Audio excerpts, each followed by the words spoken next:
आज हमने भारत की कम्युनिस्ट पार्टी मार्क्सवादी जिला कमेटी भिवानी की तरफ से ये प्रदर्शन किया है कि अग्निशमन और नगरपालिका कर्मचारियों के साथ 13 मई को समझौता हुआ था। 37 दिन अग्निशमन के कर्मचारियों ने हड़ताल की थी और 13 दिन नगरपालिका के कर्मचारियों की। तमाम उन दोनों विभागों में कच्चे कर्मचारियों को पक्का करने की और 7,500 रुपये वर्दी भत्ता, 5,000 जोखिम भत्ता और कोरोना काल में जो कर्मचारी लगे थे हटा दिए गए नगर पालिका के, उनको वापस लेने के लिए, और 2 परिवारों के अग्निशमन के कर्मचारी शहीद हो गए थे, उनको 50-50 लाख रुपए प्रति परिवार देने के और एक स्थायी नौकरी देने का वायदा किया था। वो समझौता इन्होंने लागू नहीं किया, तो मजबूर होकर के दोनों विभाग के कर्मचारियों ने 6 अगस्त से दोबारा हड़ताल पर जाने पर मजबूर होना पड़ा है। और शहरों और कस्बों में कूड़े के ढेर लगे हुए हैं। बरसात का मौसम है, बीमारियां फैलने का भय पैदा हो गया है, बदबू मार रहा है पूरे शहर में जो है कूड़े के ढेर। और सरकार जो है इस समझौते को लागू नहीं कर रही, वो जनता और कर्मचारियों को आपस में लड़ाना चाहती है। इस साजिश को हम लोग समझते हैं कि बीजेपी सरकार इस मुगालते में ना रहे और इन कर्मचारियों की जो मांगे हैं लागू कर दे। जब चुनाव आता है तो डीएससी के नाम पर, दलित के नाम पर और पिछड़ों को के नाम पर बड़े बड़े वायदे करती है कि हम रोजगार देंगे, पूरा आरक्षण देंगे, लेकिन इस समय नगरपालिका कर्मचारी जो सबसे कमजोर तबके के कर्मचारी हैं दलित वर्ग में, उसकी मांगे सहमति लेने के बाद भी ये लोग लागू नहीं कर रहे।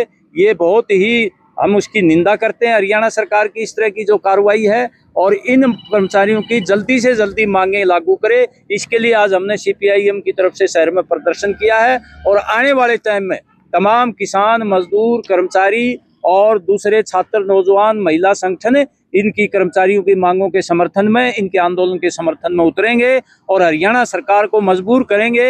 ये एक्सपोज भी होगी और जो है मांगे भी लागू करनी पड़ेंगी उसने, लेकिन ये हठ धर्मिता जो है ये ठीक नहीं है, ये तानाशाही ठीक नहीं है। हम ये कहना चाहते हैं उनकी मांगों को लागू किया जाए। उनकी तरफ से जो हमने जो प्रदर्शन किया है, राज्यपाल के माध्यम से हमने ज्ञापन भेजा है सरकार को। पीछे जो 13 मई को सरकार ने नगरपालिका और अग्निशमन के कर्मचारियों के साथ जो समझौता किया था उसको तुरंत प्रभाव से लागू करो। आप देखोगे एक तरफ नगरपालिका के जो हजारों कर्मचारी हड़ताल किए हुए हैं और इनकी कोई शौक नहीं है, मजबूरी में ये हड़ताल किए हुए हैं। इसके अलावा जो अग्निशमन के जो कर्मचारी हैं वो भी इनके साथ हड़ताल के अंदर शामिल हैं। 13 मई को सरकार के दो मंत्रियों ने बातचीत करके ने इनकी मांगों का समाधान का आश्वासन दिया था, लिखित में बातचीत हुई थी, मगर आज तक वो मांगे क्यों नहीं लागू की जाने लग रही। आप देखोगे जो पूरे हरियाणा में जो दलित वर्ग से जो आता है, जो नगरपालिका का जो कर्मचारी है, जो दलित वर्ग से आता है, जो बीजेपी जो अपने आप को दलित हितैषी होने का दावा करती है, डीएससी हितैषी होने का दावा करती है, मगर दूसरी तरफ जो प्योरली जो उस हिस्से का जो कर्मचारी है आज हड़ताल किए हुए है, मगर सरकार जो है उनकी आवाज़ सुनने की बजाय जनता और कर्मचारियों को आपस में भिड़ाना चाहती है। हम ये चेतावनी देना चाहते हैं, अगर तुरंत प्रभाव से इनकी मांगों का समाधान नहीं किया गया, न केवल नगरपालिका के बल्कि अलग अलग जनता के जो हिस्से हैं, ग्रामीण सफाई कर्मचारी और दूसरे संगठन हैं, वो भी इस आंदोलन में आने के लिए मजबूर होंगे।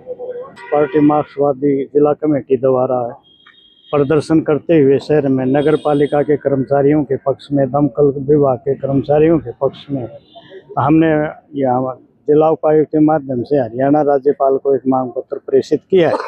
और उस मांग पत्र में हमने मांग की है जिस महकमे के दोनों महकमों के मंत्री, दोनों के सेक्रेटरी और मुख्यमंत्री का ओएसडी शामिल है।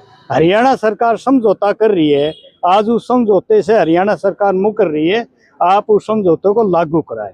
दूसरा हम ये कहना चाहते हैं जी, आज 14वां दिन हो गया है हड़ताल का और पूरा हरियाणा कचरे का ढेर बन चुका है, जिसमें भिवानी भी अछूती नहीं है। शहर में बदबू भी हो रही है और बीमारी फैलने की भी आशंका है, और सरकार इसकी बजाय ध्यान देने की बजाय लोगों को भड़का करके ने कर्मचारी और जनता का टकराव कराना चाहती है। हम इस नीति को समझते हुए ज्ञापन दे रहे हैं और हम ये कह रहे हैं, अगर हरियाणा के राज्यपाल अपनी शक्तियों का प्रयोग करते हुए हरियाणा सरकार को किया हुआ समझौता लागू करने के लिए बाध्य करें और कर्मचारियों के साथ सहानुभूति विचार करते हुए हड़ताल का मुद्दा खत्म कराने की कोशिश करें।